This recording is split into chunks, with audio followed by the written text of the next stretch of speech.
আসসালামু আলাইকুম। আজ অনেক কষ্ট নিয়ে কথাগুলো বলতে হচ্ছে।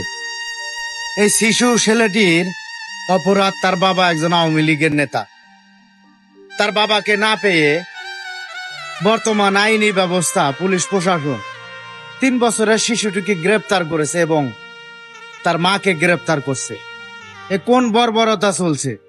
আমাদের দেশও তো ইসরায়েলের কোনো অংশ কম হয়ে গেল না। শুধুমাত্র আওয়ামী লীগকে ধ্বংস করতেই এই নির্যাতন। এই শিশুটা কি বোঝে? তারপরেও কিন্তু কোনো কিছু বুঝতেছে না, হাসি খুশি ভাবে চলে গেতেছে। এখন আপনাদের কাছে প্রশ্ন রেখে যেতে চাই, এই ছেলে যেদিন বড় হবে, আদৌ কি বাংলাদেশের এই সুশীল সমাজ, সুদী ইউনিয়স, সমন্বয়ক, জামাত, বিএনপি কে কখনো ছাড় দেবেন না?